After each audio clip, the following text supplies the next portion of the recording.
About 10 years ago, we flew from Los Angeles to the UK to film a documentary about renowned marine artist Wyland, who was going to create a huge 40-foot high painting on the National Marine Aquarium in Plymouth. It was while we were filming there we first became aware about the growing threat of plastic pollution, and we were alarmed by what we heard, so we decided to investigate further. One of the most amazing things that came to light was about a small nearby village called Modbury. The community watched a video by filmmaker and Modbury resident Rebecca Hosking.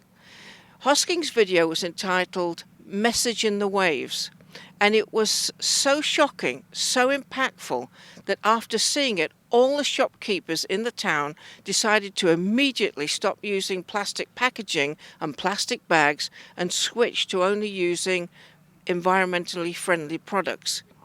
We made this short video you're about to see about what happened in Modbury and the shopkeepers' decision, the impact it had on customers, and although it's 10 years old, it's even more relevant and more urgent now. Could all business owners in Hartlepool take the initiative and follow Modbury's example and join the currently 331 communities in the UK that have gone plastic free?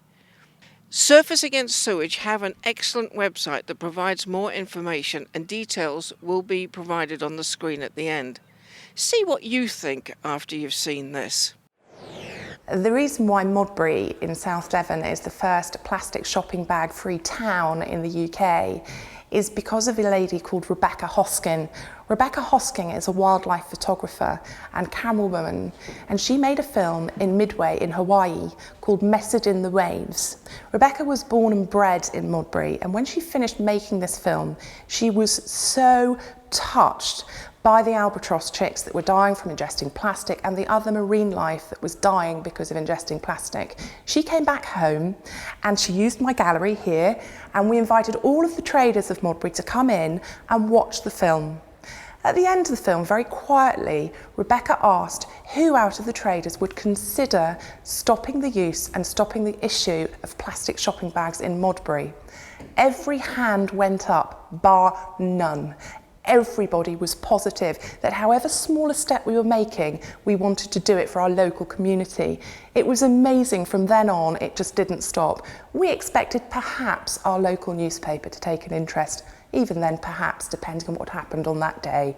We had global press coverage for the whole of the year, and it still continues now, but what a message.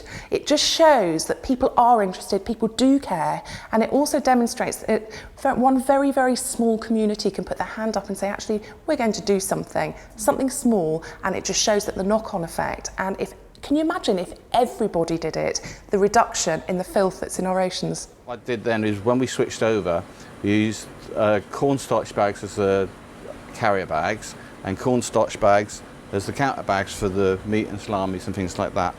These are 100% biodegradable. They'll, on your compost heap, they'll break down at the same rate as whatever's inside it. So if you say potato skins, onion peelings, they'll be gone in a couple of weeks to nothing. None of us are perfect. A lot of my other stuff, things like pasties and the flapjacks and cakes, I switched over to initially using white paper bags, but then I found out about the bleaching agents, and I've gone to the better brown paper bags.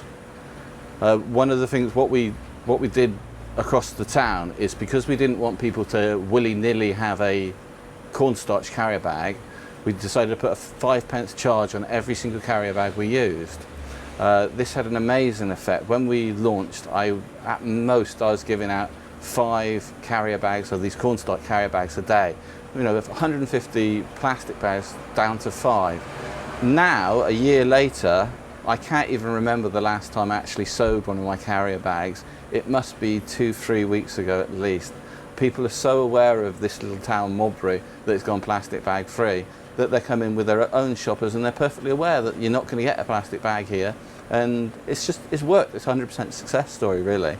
When we first launched, there was a few awkward people who would come in and say, I like plastic bags, etc., etc., etc.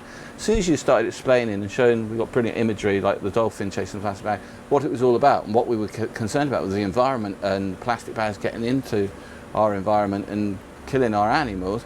Instead of being contrary, they'll pat you on the back and say, well done, I like your stance and everything. And you know, we've had a lot of the plastics industry saying it coming against us. But whatever they say, you cannot argue with the fact that millions of unnecessary one-use plastic bags are issued from small shops and supermarkets every single day. Plastic bags take thousands of years to break down, and however hard we try, they do get into our environment, causing suffocation, death to our wildlife and distress, and just can't argue with it. And you know, if people follow what we did in Modbury, as I said, you know, when we launched, I was issuing out 5 cornstarch bags which are 100% biodegradable. Now, I can't remember, as I said, in 2 weeks I haven't issued one. That's such an improvement. No one said saving the environment is going to be cheap. It is a lot more expensive. But on the flip side, if you're giving out 200 carrier bags, plastic carrier bags a day, and it's reducing down to 1 or 2 cornstarch bags, it does balance each other out. The cornstarch bags cost me about 5 pence each, whereas before I was paying about £5 for 1,000 carrier bags. So there is a big difference. The next thing that I've done as well is I've moved over. I used to use plastic pots for my olives and clotted cream. I've gone over to these now. These again are made out of cornstarch, which are again 100% biodegradable. So and I do the same. I do sandwiches and salad pots for lunch. I've moved over to using cornstarch salad pots instead of the plastic ones. And again, these do cost a bit more.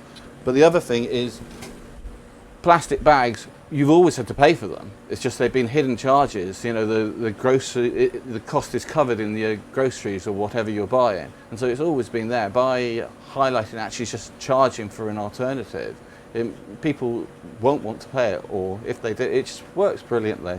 It does work brilliantly.